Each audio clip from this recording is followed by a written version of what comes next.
तो चलिए यहाँ से आपकी क्लास को हम स्टार्ट करते हैं। जैसा कि आप यहाँ पे देख रहे हो, चैप्टर 13 है गांव का घर, जो कि 1980 से लेकर के 2021 तक के एग्जाम में जो भी प्रश्न पूछे गए हैं उस सही प्रश्नों को यहाँ पर ले लिया गया है। उस सही प्रश्नों को आपको हम कराने वाले हैं। इस क्लास को करने के बाद मिनिमम 5 मार्क्स आपकी फिक्स हो जाएगी। बिल्कुल 5 मार्क्स जो है कि आपकी फिक्स हो जाएगी इस क्लास को करने के बाद। तो चलिए यहाँ से अभी क्लास को हम स्टार्ट करते हैं आपका समय कम लेते हुए। जो है वह है ज्ञानेंद्र पति का जन्म कब हुआ था। क्या कह रहा है, ज्ञानेंद्र पति का जन्म कब हुआ था। तो ज्ञानेंद्र पति का जन्म 1 जनवरी 1950 ईस्वी को हुआ था, 10 जनवरी 1949 ईस्वी को हुआ था, 18 फरवरी 1952 ईस्वी को हुआ था, 23 जनवरी 1948 ईस्वी को हुआ था। तो कब हुआ था ज्ञानेंद्र पति का जन्म, जल्दी से इसका आंसर दीजिए। बिल्कुल इसका आंसर हो जाएगा ऑप्शन ए। क्या हो जाएगा, ऑप्शन ए हो जाएगा। 1 जनवरी 1950 ईस्वी को ज्ञानेंद्र पति का जन्म हुआ था। कब हुआ था, 1 जनवरी 1950 ईस्वी को ज्ञानेंद्र पति का जन्म हुआ था। चलिए अगला प्रश्न देखते हैं क्या है। 2 नंबर आपका है, 2 नंबर में कि ज्ञानेंद्र पति को साहित्य अकादमी पुरस्कार किस कृति पर मिला था। क्या कर रहा है, ज्ञानेंद्र पति को साहित्य अकादमी पुरस्कार किस कृति पर मिला था। तो आंख हाथ बनाते हुए, संशयनात्मक, गंगा तट या फिर बढ़ते बढ़ते। क्या होगा, जल्दी से इसका आंसर दीजिए। फिर से प्रश्न समझनी है। ज्ञानेंद्र पति को साहित्य अकादमी पुरस्कार, कौन सा पुरस्कार, साहित्य अकादमी पुरस्कार किस कृति पर उनको दिया गया था। तो संशयनात्मक, याद रखिएगा संशयनात्मक, जो कि आपका ऑप्शन बी है। संशयनात्मक कृति पर ज्ञानेंद्र पति, जो कि गांव के घर चैप्टर के लेखक है, यह चैप्टर 13 है, जिनको साहित्य अकादमी पुरस्कार से सम्मानित किया गया था। किस कृति के लिए, तो संशयनात्मक कृति के लिए।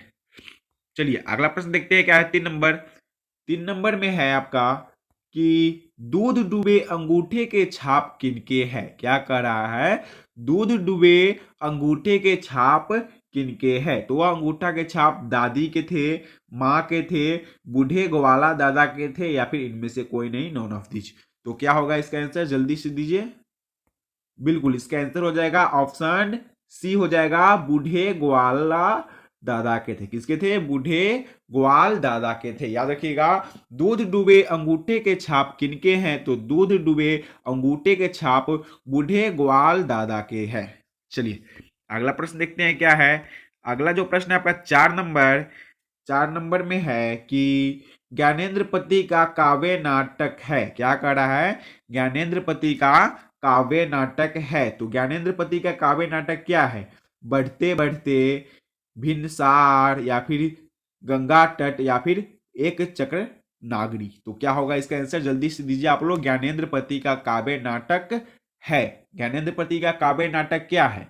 तो ज्ञानेंद्र पति का काव्य नाटक है आपका ऑप्शन डी, एक चक्रानगरी। क्या कहे, एक चक्रानगरी। याद रखिएगा, एक चक्रानगरी जो है वे ज्ञानेंद्र पति का काव्य नाटक है, उनके द्वारा रचा गया काव्य नाटक है एक चक्रानगरी। यह जो प्रश्न है बहुत ज्यादा इंपॉर्टेंट है, याद इसको दिमाग में बसा लीजिए। एक चक्रानगरी क्या है, एक चक्रानगरी किसके द्वारा लिखा गया है, तो ज्ञानेंद्र पति के द्वारा लिखा गया है एक चक्रानगरी, एक चक्रानगरी। चलिए हम बहुत बार रिपीट कर रहे हैं ताकि आप लोग 95% प्लस मार्क्स उठाकर लाओ, बिल्कुल दावे के साथ। यह जो गोल है उसको अचीव कर लो आप सभी।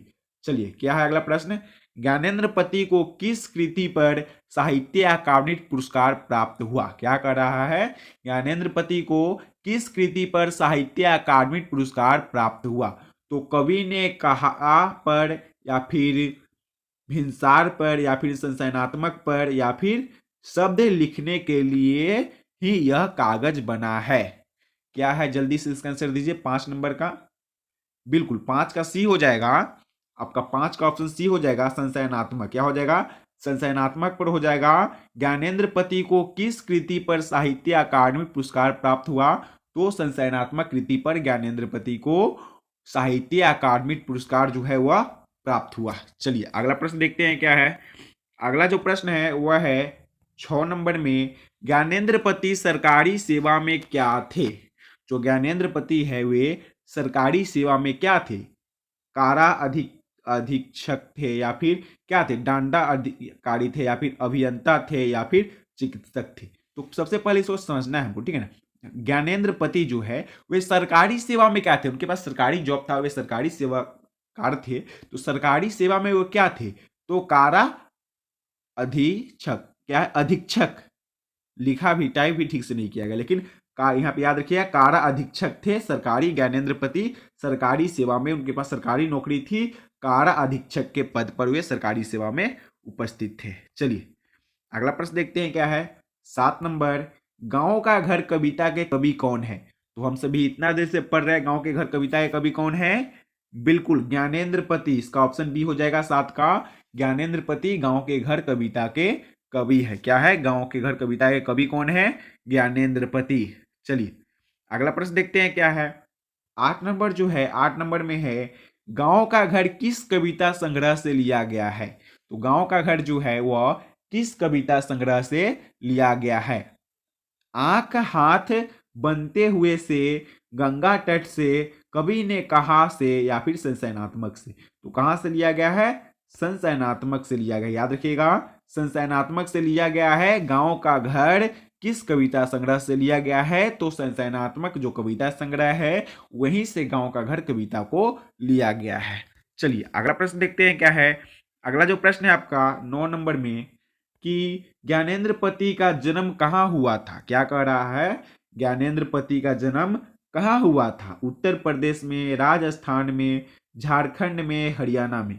तो कहाँ हुआ था, जल्दी से इसका आंसर दीजिए। सबसे पहले मैं फिर से रिपीट कर रहा हूं, यह जो प्रश्न है बहुत बार पूछा गया है, लगभग 5 से 6 बार पूछा गया है। ज्ञानेंद्र पति जी जो है वे गांव के घर चैप्टर 13 के लेखक है। यह ज्ञानेंद्र पति जी द्वारा जो लिखा गया है गांव का घर, यह जो है संशयनात्मक से लिया गया है। संशयनात्मक जो कृति है उनसे लिया गया है।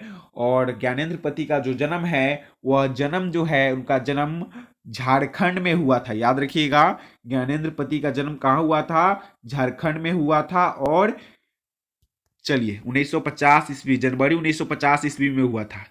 चलिए 10वां नंबर जो है, 10 में है कि ज्ञानेंद्र पति ने कौन सी कविता लिखी थी। तो ज्ञानेंद्र पति जी जो है वे कौन से कविता लिखे थे, जल्दी से इसका आंसर दीजिए। तो हम सभी जानते हैं गांव का घर कविता जो है वे ज्ञानेंद्र पति ने लिखे थे। कौन कविता लिखे थे, तो गांव का घर कविता ज्ञानेंद्र पति लिखे थे।